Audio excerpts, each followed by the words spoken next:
Shit, guys, it got cut off there, unfortunately. Sorry about that. We're coming back, sort of picking up. So, I guess what I was saying before I got cut off here is I want to talk again about the immune response and what the immune system does. So, we're going to go back to this Kirk's video and get a quick little refresher on the immune system, its processes, and where vaccines play their role in the system.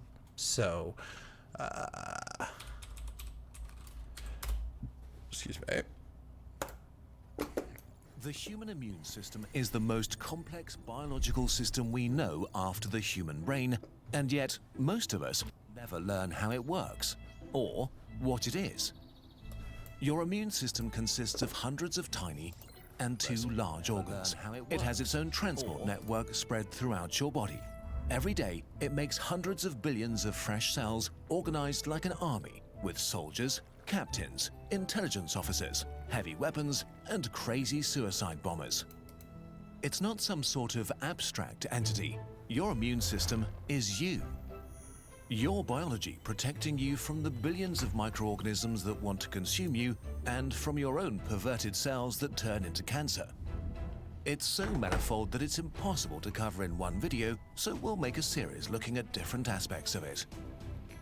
Today, what happens when your body is invaded and your first lines of defenses are engaged in a fight for life and death?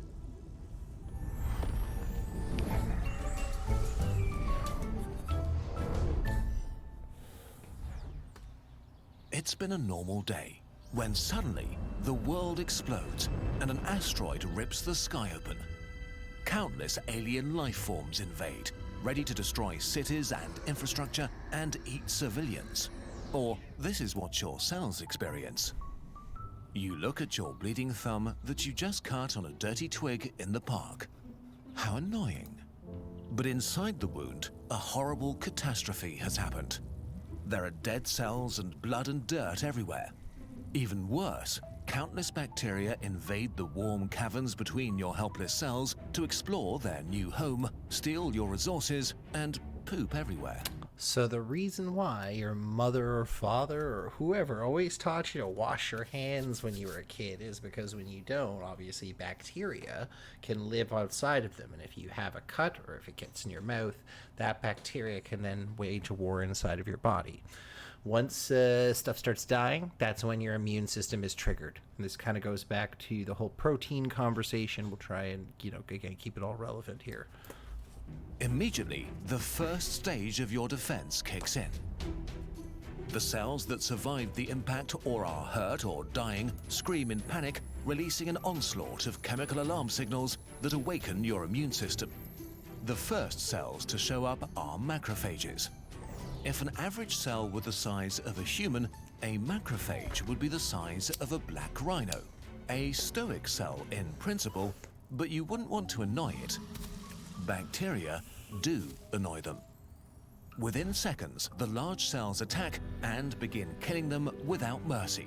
They stretch out parts like the arms of an octopus and grab the bacteria to swallow them whole and digest them alive. Again, all of this done is by proteins that these particular cells have inside of them that have just a particular shape and function that will bind to these bacteria and then cause that ripping function. It's absolutely fascinating stuff that happens. It's just tiny size in your body. It's incredible. A macrophage can eat 100 bacteria before it's exhausted. But there are too many enemies, so the macrophages call for reinforcements. In your blood, hundreds of thousands of neutrophils pick up their signals and move to the battlefield. Neutrophils are intense suicide warriors that only live to kill. They're so enthusiastic about killing that they kill themselves a few days after birth, so they don't have time to accidentally destroy your body from the inside. As soon as neutrophils arrive, they begin vomiting deadly chemicals at bacteria or devour them. They are so careless in their attacks that they are causing real damage to your own cells, but collateral damage is not their concern now. Or ever. Some neutrophils go so far to push their suicide button and explode, casting wide and toxic nets made from their own DNA filled with deadly chemicals that trap and kill bacteria. So even though you get a cut, you might not get a bad infection from it, but it'll still get a little red and sore. It's because it's very difficult to avoid any of the processes that cause inflammation of the cells. And this is one of them, right? Sometimes they can continue fighting after that, even though they're sort of dead already. This is how much fun they have killing. While the battle rages, your blood vessels let fluid It's stream like Crumbopulous Michael, like, oh boy, here I go, killing again. into the battlefield like a dam opening up towards a valley. You notice this as inflammation. Your thumb swells up a little and gets red and warm. The fluid brings a silent killer into the battle zone, millions of complement proteins. A sort of automated liquid weapon that stuns and kills bacteria by ripping holes into them. We made a whole video explaining them in detail. We're reaching a crossroad now. If things go well, your first line of defense kills the invaders quickly. But sometimes the enemies are too strong and would overwhelm your defenses eventually, which means certain death for you, the human. This is the hour of the dendritic cell, your immune system's intelligence officer. While your soldiers were bashing in heads, it was collecting samples by ripping bacteria into tiny parts and covering itself in it. Again, all of this happening via different proteins and their processes, right? Like a soldier decorating itself in the guts of a dead enemy. The cell leaves the battlefield and enters the superhighway of your immune system that connects all your tissues with your immune headquarters, Limbic your system. lymph nodes. Yeah. The dendritic cell coming from the battlefield is looking for a helper T cell, which is a sort of all-purpose commander cell within your immune army. But not any helper T cell, one that happens to have just the right weapon for the bacteria that infected your wound. Okay, so this part's super important. The entire point of a vaccine is to add a T cell to your army that has the specific tools to attack that specific pathogen. So in the case of, let's say, COVID-19, when we are coding for a particular spike protein, your immune system will detect it.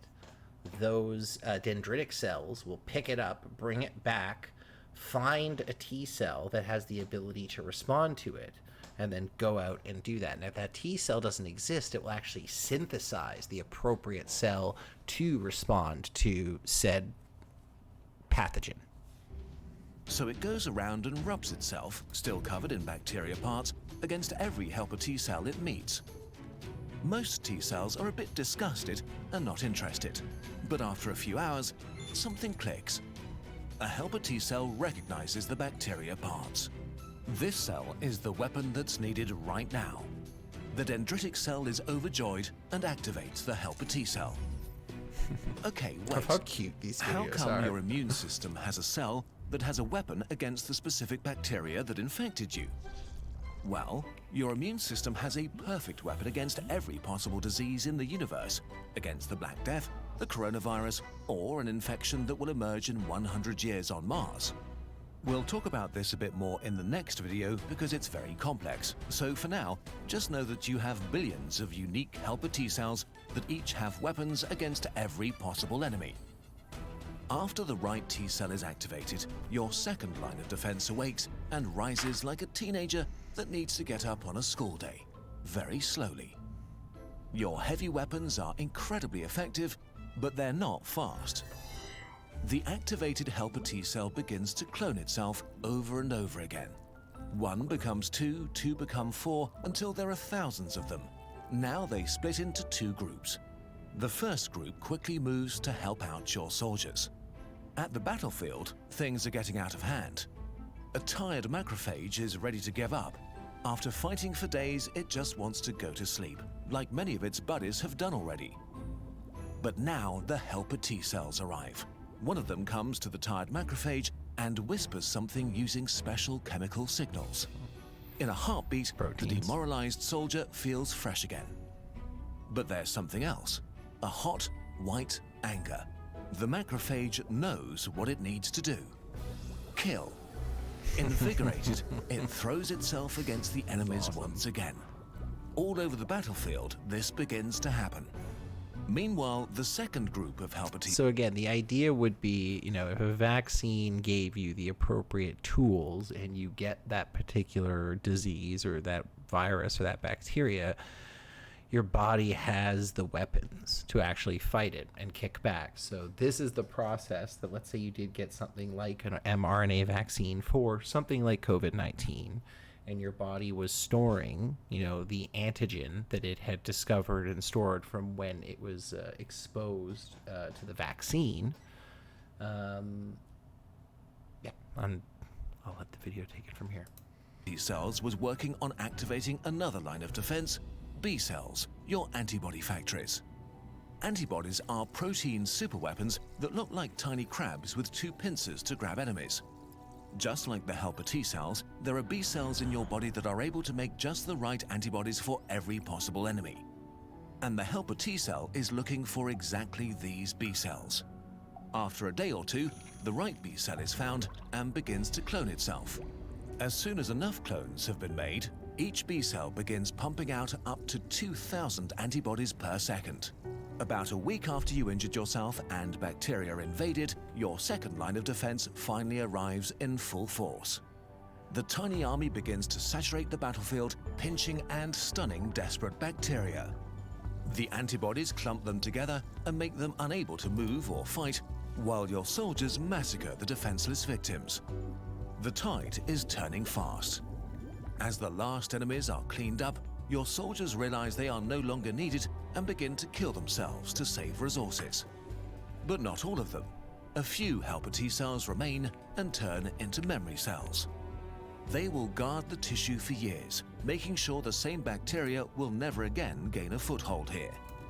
Similarly, a few B cells will stay alive and keep producing a low amount of antibodies, making you immune against this bacteria, maybe for the rest of your life.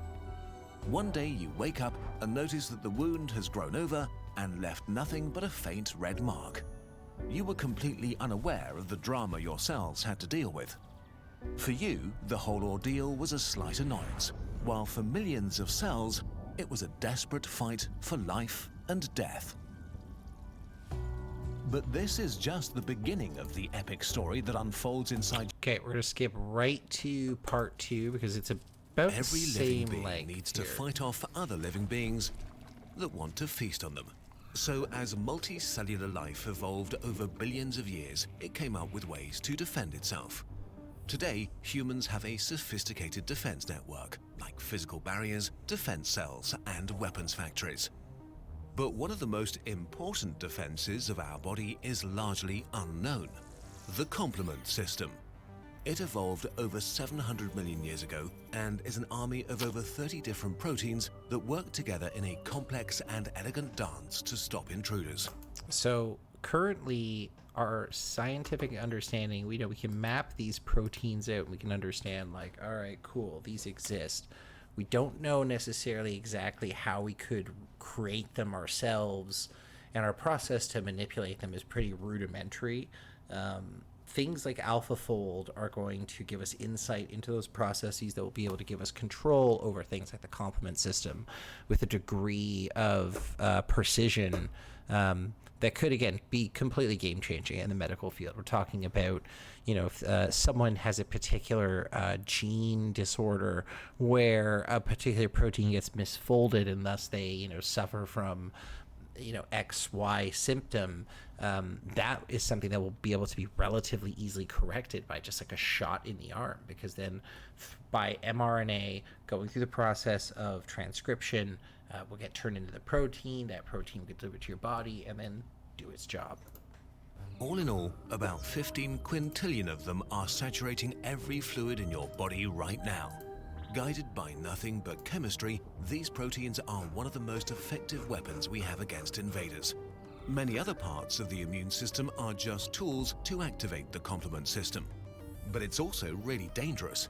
Imagine having trillions of little bombs inside your blood that could go off at any moment. So our cells use numerous mechanisms to prevent complement from accidentally attacking them. Okay, what exactly does it do, and what makes it so dangerous?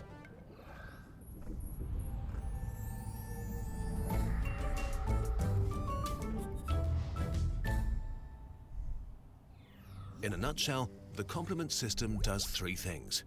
It cripples enemies, it activates the immune system, and it rips holes in things until they die. Pretty sick. But how?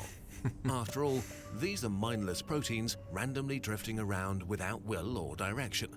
Well, this is actually part of the strategy. Complement proteins float around in a sort of passive mode. They do nothing until they get activated and change their shape. In the world of proteins, your shape determines what you can and cannot do. So we touched on this briefly in the AlphaFold video, right? That the physical shape of the protein determines its function, which is why folding or understanding folding is so important. Because shape determines what you can interact with and in what way. For example, in your passive shape, you might do nothing. In your active shape, however, you might, for example, change the shape of other proteins, activating them so they can activate others. Mechanisms like this one can start cascades that spread very quickly. Imagine the complement proteins as being like millions of matches very close together. Once one catches fire, it ignites the ones around it. They ignite more, and suddenly you have a big fire.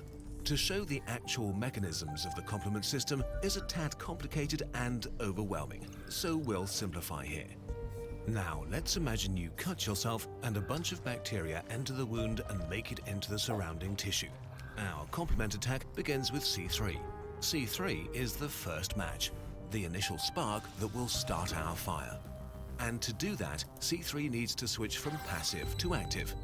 How this happens is complex, but let's just say it can happen randomly through other complement proteins that bind to enemies or through antibodies. All you really need to know is that C3 breaks into two smaller proteins, C3a and C3b, that are now activated. One of these parts, the C3b protein, is like a seeker missile specialized in bacteria, fungi, and viruses. It has a fraction of a second to find a victim, or it will be neutralized by water molecules. If C3b does find a target, it anchors itself very tightly to its surface and doesn't let go. By doing so, the protein changes its shape again. In its new shape, it's now able to grab other proteins and start a small cascade, changing its shape multiple times, adding other complement proteins to itself. Finally, it transforms itself into a recruiting platform known as C3 Convertis. This platform is an expert at activating more C3 proteins that start the whole cycle anew. An amplification loop begins. Soon, thousands of proteins cover the bacteria. For the bacteria, this is very bad. It can cripple the bacteria and make them helpless or slow them down. Imagine being covered by thousands of flies. But there's more. That'd be Do you horrific. remember the That's other a part of horrific C3, concept. Oh the my C3a god. protein. Kind of makes my skin crawl a little C3a bit. is like a distress beacon. Thousands of them flood away from the site of battle, screaming for attention. Passive immune cells notice the C3a proteins and awaken from their slumber to follow the protein tracks to the site of infection. The more alarm proteins they encounter, the more aggressive they get. This way, complement guides reinforcements exactly to the place where they're needed the most. So far, the complement has slowed down the invaders and called for help. Now, it's beginning to actively help to kill the enemy. The first immune cells to arrive at the battlefield are phagocytes, which means cells that swallow you whole, trap you in a tiny prison, and then kill you with acid. But to swallow an enemy, they need to grab it first, which is not easy because bacteria prefer not to be grabbed and are sort of slippery. But now the complement that has anchored itself to the bacteria acts as a sort of glue that makes it easy for the immune cells to catch their victims. But it gets even better. Imagine being covered in flies again. Now, imagine them turning into wasps. Another cascade is about to begin. On the surface of the bacteria, the C3 recruitment platform changes its shape again and begins to recruit new proteins. Together, they begin the construction of a bigger structure, a membrane attack complex. Okay. Piece by piece, new proteins, shaped like long spears, anchor themselves deep into the bacteria's membranes. And this is why their shape has like a direct correlation to their function, right? So some of them have a particular shape like spears that will punction through the membrane of the cell, causing it to like bleed out. Until they rip a hole into them that can't be closed again. Fluids rush into the bacteria and their insides spill out. They bleed to death. The remaining bacteria are maimed and distracted by the complement and quickly taken care of by the arriving immune cells. The invasion has been nipped in the bud before it had the opportunity to become dangerous. You probably didn't even notice it. But while bacteria are not happy about complement, the enemies it might be the most useful against are actually viruses. Viruses have one problem. They need to travel from cell to cell. Outside of cells, they're basically hoping to randomly bump against a cell to infect by pure chance. Here, they're completely defenseless. And here, complement is able to intercept and cripple them so they become harmless and guide the immune system to devour them. Without complement, virus infections would be a lot more deadly. But wait, if we have such an effective weapon, why do we ever get sick? The problem is that in a war, both sides adapt. For example, when the vaccinia virus infects a cell, it forces it to produce a protein that shuts complement activation down. This way, the virus creates safe zones around the cells it infects. This is the biological arms race that's going on at the cellular level, and why when you hear about things like the Delta variant or the B117 variant, like those are the mutations that allow it to get into the cell easier, become, more infectious, more virulent, replicate more, etc., etc. It kills them and tries to infect more, it has a higher chance of being successful. Or some bacteria, for example, can grab certain molecules from the blood that keep the complement system calm and make themselves invisible. So the complement system, while being extremely important, is only one player in the complex and beautiful organization that is our immune system. A beautiful example of how many mindless things can do smart things together. This video was sponsored by you. Without your direct support, this channel would not exist, and it's hard to overstate how grateful we are for that. In 2019, an average Kurzgesagt video took at least 1,200 hours to produce. We need months to research and write our scripts, clear them with experts, illustrate and animate every scene from scratch, and to compose original music. This is only possible through a combination of sponsorships, your support on Patreon, and selling merch, like this poster and postcards we made about the complement system. If you yourself want to support us, you can do so by watching, becoming a Patreon, and maybe getting a personal bird, or by getting one of our calendars or posters. The purpose of Kurzgesagt is to make the best videos we can, and to make science more approachable. Thank you so much for making this possible. Great video. One that I want to kind of wrap out with is a video they did on the side effects of vaccines. Interesting to note the timing of this. This was before, like just months before coronavirus was discovered, was a thing. So this video is made in a very different time and like with a different spirit, when really people were mostly concerned with traditional vaccines and their links to things like autism and other side effects. Obviously, there's a lot of other opinions people have about vaccines today, especially mRNA vaccines. We've talked a little bit about how mRNA isn't something that sticks around in the body very long. It really just does a lot of what, most of your other vaccines do in terms of triggering an immune response.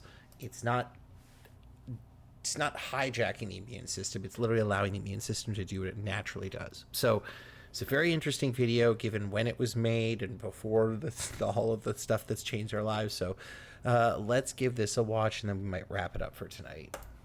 Vaccines are celebrated for their part in fighting disease. But a growing group of people seem to believe that they endanger our health instead of protecting it.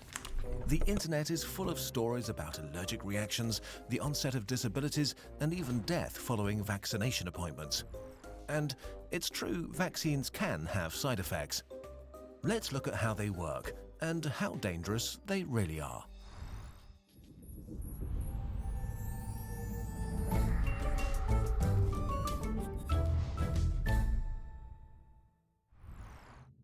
Your immune system is a complex army of billions of cells, soldiers, intelligence cells, and weapons factories.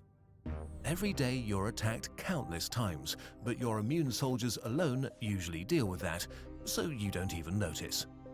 If an infection becomes serious though, our intelligence cells gather intel about the attackers and activate our weapons factories. You know the weapon: antibodies.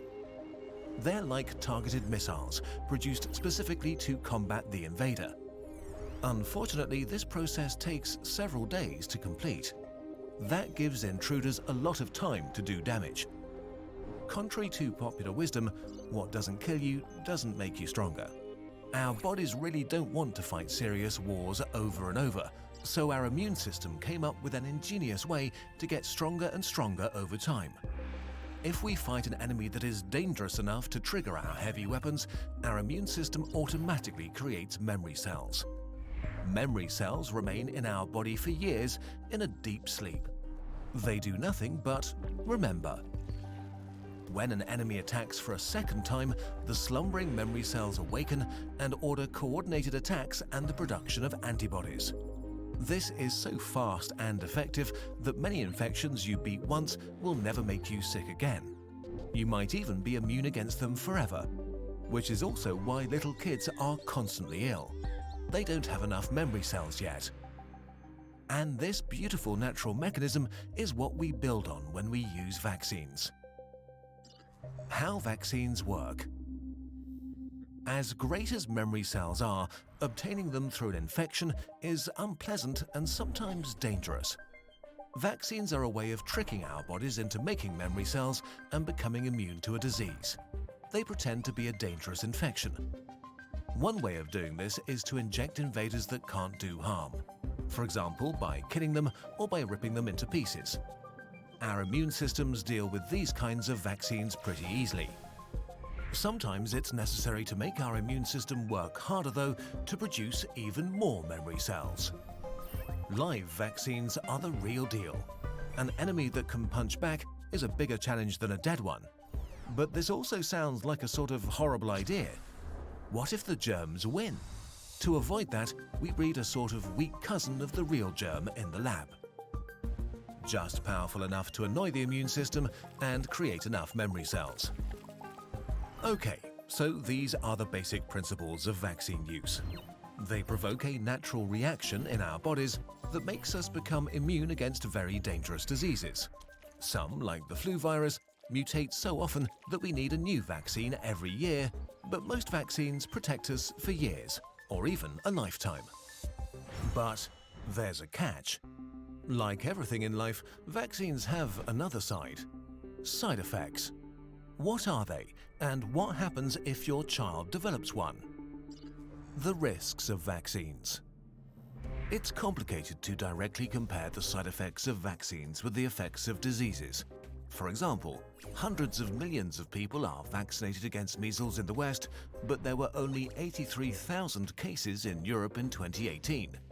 So with numbers that different, even mild side effects can seem scary compared to the bad effects of a disease that we don't see as much anymore.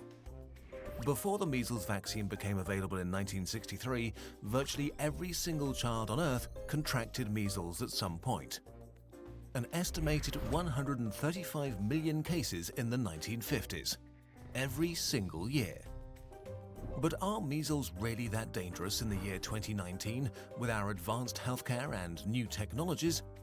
Are they worth the risk of vaccine side effects? Let's do a thought experiment based on real numbers. Imagine a developed country in a parallel world. It has good healthcare, but people stop vaccinating. In this scenario, let's say 10 million children caught measles. What happens? 9,800,000 or 98% will get a high fever and a very unpleasant rash. Up to 800,000 of them, or 8%, will suffer from dangerous diarrhea.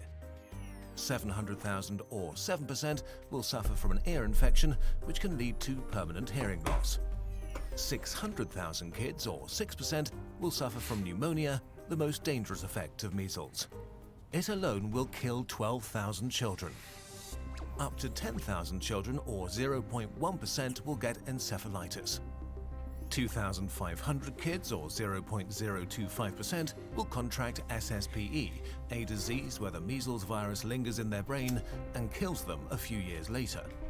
Taken That's together, horrific. around 2.5 million children will suffer from somewhat serious effects from measles, and about 20,000 children will be killed by measles. It doesn't stop here, though. The kids who beat measles are left with a severely damaged immune system that needs a lot of time to regenerate. Time for other diseases to do further damage. Sorry. Aside from that, what's almost guaranteed is Oh that my your God. kids will have a really bad time for about 2 weeks. Okay, but what about vaccines? It's only fair to look at these risks too. So let's repeat our thought experiment, but this time we vaccinate 10 million children with MMR. What would theoretically happen here? After being vaccinated, of our 10 million kids, around 10% get a fever. 500,000 or 5% will get a mild rash. Up to 100 or 0.001% might have a serious allergic reaction and will have to be treated. Up to 10 boys or 0.0001% might get inflammation of the genitalia. So And this is that, which is extremely funny to see now too, considering I don't know if anyone's heard this Nicki Minaj news. Hassan Piker and some other people have been in a Twitter war with her over her claiming that her brother's friend got the vaccine, that his balls swelled up, and then his fiance left him as a result of it. And some people are just like, no, he probably just had an STD. It's possible. It's not. I mean, maybe, and I mean that's just a side effect of kids. I don't know. I'm not a doctor. Hopefully, one day we can get a doctor on stream to comment on the more serious medical side of this kind of stuff. But anyway, up to 10 kids in total, It's or funny. 0.0001%, might get the most serious side effect, encephalitis. So we vaccinated 10 million kids. In total, around 120 had side effects that were somewhat serious. Thanks to good medical treatment in developed regions, almost all of them will be fine. What about autism? The connection of autism and vaccines stems from one source that has been disproven countless times. right. We'll link to further reading and videos in the description. But in 2019, it's fair to say that vaccines do not cause autism. All right, but what about deaths? It's really hard to say if even a single one of our 10 million vaccinated kids would die. We really did look hard and talk to a lot of different experts. If we ignore self-reporting, we could only come up with a tiny handful of documented cases for all the hundreds of millions of children who received the MMR vaccine since 1971. Measles are many, many thousands of times more dangerous for your child than even the absolute worst case of vaccine side effects. You have to search for lethal vaccine side effects with a huge magnifying glass, and even then it's very hard to find confirmed cases, while deaths from measles are real and easy to find. In 2017 alone, 110,000 people died from measles worldwide. Wow. Statistically, today 300 children will die of measles. One since this video started. You can compare vaccines to seatbelts. Are there weird freak accidents where someone gets killed by their seatbelt? Well, yes. But do you personally think it's safer to not put a seatbelt on your kid? Wait a second. What if your kid is actually allergic? What if none of the things we've said applies to your specific situation? In this case, you need to become the greatest vaccination promoter of all. Because if your children can't be vaccinated, only the collective can protect them. This is called herd immunity, and it's the only thing that can protect your unvaccinated child. Herd immunity means that enough people are immune to a disease that it can't spread and dies before it reaches its victims. But to accomplish this for measles alone, 95% of the people around you need to be vaccinated. Conclusion. The problem with the Interesting debate video. about vaccines is that it's not fought on a level playing field. While the pro-vaccine side argues with studies and statistics, the arguments against them are usually a wild mixture of gut feeling, anecdotes, and misinformation. And feelings are often immune to facts. We'll not convince anybody by screaming at them, But we can't hide from the reality of what anti-vaccine conspiracies do. They kill babies too young to be vaccinated. They kill healthy children that are just unlucky. They bring serious diseases back from the verge of extinction. And the biggest side effect of vaccines is fewer dead children. Vaccines are one of the most powerful tools we have to eradicate the monsters that most of us have already forgotten. Let's not bring the beasts back. Like, we literally eradicated smallpox, and by we, I mean the World Health Organization, through an enormous immunization program, hit every fucking village in every rural part of the world, including like this massive campaign in India. We don't have smallpox anymore because of vaccines. Straight up. Doesn't exist in the wild. No one's had a case of smallpox in, oh, I don't know, ever, to the point where I think it's safe to say that it's dead. So this is why vaccines are an incredibly powerful tool in our arsenal against these kinds of things, and why we need to have like serious conversations about framing their benefits versus their risks in a way that is genuine, not disingenuous. And I find that a lot of the conversations that are going on right now are fairly disingenuous. If you want to talk about the long-term health effects of vaccines, we don't know, and that's fine. And that's based off of what we know about RNA and these other things. It's like fairly low. But we know in the short term that it's there are little to none. And yes, a couple of people will suffer from anaphylaxis or have heart enlargements or whatever the particular symptom is. But they are greatly in the minority. And if we could potentially put these things to bed and eradicate it with a proper vaccine campaign, might be really helpful. Also, no one seems to have a problem with the fact that like every animal they put in their body has had like 10 vaccines. Like if you eat beef, if you eat chicken, if you eat lamb, these animals as they're like raised are literally like all vaccinated, all given drugs. And it's the same technology. That's not mRNA technology, but it's the same technology as what's going into human beings. So like if you want your kids to not have the measles, mumps, rubella, the MMR vaccine because you think it's going to cause autism. Are you not concerned about the chickens that they're eating that have also had the vaccine? For not necessarily measles, mumps, but like chicken flu and all these other things. So anyway, some interesting food for thought for your anti-vaccine friends. Guys, I'm tired. I didn't have a really great show planned for tonight. It really was a pickup of last week's episode. I think next weekend we're going to finish up this topic a little bit, switch gears into some fun stuff. But this guy, I gotta get to sleep. It's been a long day. Thanks for those who have been sticking around, said hello. I appreciate it. For now, I am signing off. Have yourselves a good night. Stay out of trouble and keep looking at the stars, guys. See ya.